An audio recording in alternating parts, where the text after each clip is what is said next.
கன்னியாகுமரி மாவட்டம் மார்த்தாண்டம் அருகே அரசு பேருந்து மோதி இருசக்கர வாகனத்தில் பயணித்த 2 சிறுவர்கள் உயிரிழந்த விவகாரத்தில் ஓட்டுநர் மீது வழக்கு பதிவு செய்யப்பட்டதை கண்டித்து சக ஓட்டுநர்கள் போராட்டத்தில் ஈடுபட்டனர்.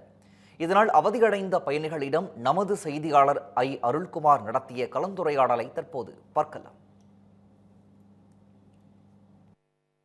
கன்னியாகுமரி மாவட்டத்தில் நேற்று இரவு 4 சிறுவர்கள் இருசக்கர வாகனத்தில் வந்து கொண்டிருந்த போது திடீரென கல்லுகட்டி பகுதியில் வைத்து ஒரு அரசு பேருந்து மீது அந்த இருசக்கர வாகனம் மோதி விபத்து ஏற்பட்டது. இந்த விபத்தில் அந்த இருசக்கர வாகனம் கவிழ்ந்து அருகே வந்த காரில் ஏறி இறங்கி இந்த விபத்தானது நடந்தது. இதனால் அந்த 2 சிறுவர்கள் சம்பவ இடத்திலே உயிரிழந்தார்கள். இந்த சூழ்நிலையில் அரசு ஓட்டுநர் மீது வழக்கு பதிவு சம்பவத்தை கண்டித்து தற்போது அரசு பேருந்து ஓட்டுநர்கள் நடத்துனர்கள் போராட்டம் நடத்தி வருகிறார்கள். ஆங்காங்கே பேருந்துகளை நிறுத்தி அந்த ஓட்டுநர் மீது வழக்கு பதிவு செய்ததை கண்டித்து போராட்டம் நடத்துவதால் பயணிகள் மிகவும் அவதிக்குள்ளாயிருக்கிறார். நாம் தற்போது பார்க்கலாம். நேரலையில் பார்க்கும்போது நம்ம அந்த பேருந்துக்குள்ளேயே பயணிகள் வெகு நேரமாக காத்திருக்கிறார்கள். அதனால் பயணிகள் தங்கள் இல்லங்களுக்கும் அலுவலகங்களுக்கும் செல்ல முடியாமல் மிகவும் அவதிக்குள்ளாயிருக்கிறார்கள். இது குறித்து நம்ம ஒரு பயணியிடம் கேட்கலாம்.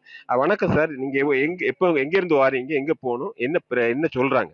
ஏன்னா மாரையபுரம் போகணும். 1 மணிக்கு ஒரு ஆட்டு பஸ்ஸில் இருக்கேன். பஸ் அடிக்கிறதும் இல்லை, பேசி முடிக்காத மாதிரியும் இல்லை, இது பஸ் ஓடியது மாதிரி இல்லை. தற்போது நாம் பயணிகள் கூறியதை கேட்கலாம். இது போன்று பல இடங்களில் அந்த பேருந்துகள் ஆங்காங்கே சாலையில் நடுவழியில் நிறுத்தி இருப்பதால் பயணிகள் மிகவும் அவதிக்குள்ளாயிருக்கிறார்கள். அங்கு சிஐடியு, பிஎம்எஸ் மற்றும் ஐஎன்டிசி உட்பட தொழிற்சங்க அனைத்து பேருந்து ஓட்டுநர்கள் நடத்துனர்கள் திடீரென நடத்தும் இந்த போராட்டம் காரணமாக கன்னியாகுமரி மாவட்டத்தை பொறுத்த அளவில் குளித்துறை, மார்த்தாண்டம், களியக்காவளை போன்ற பகுதிகளில் இயக்கப்பட்ட அனைத்து பேருந்துகளும் நிறுத்தப்பட்டிருப்பதால் குமரி மாவட்டத்தின் அரசு பேருந்தை நம்பியுள்ள பயணிகள் மிகவும் கவலைக்குள்ளாயிருக்கிறார்கள். உடனடியாக இதற்கு தீர்வு ஏற்படுத்த வேண்டும் என்பதே அனைத்து தரப்பு மக்களின் கோரிக்கையாக உள்ளது. தமிழ் ஜனம் செய்திகளுக்காக ஒளிப்பதிவாளர் நிதினுடன் கன்னியாகுமரி மாவட்டத்திலிருந்து அருள்குமார்.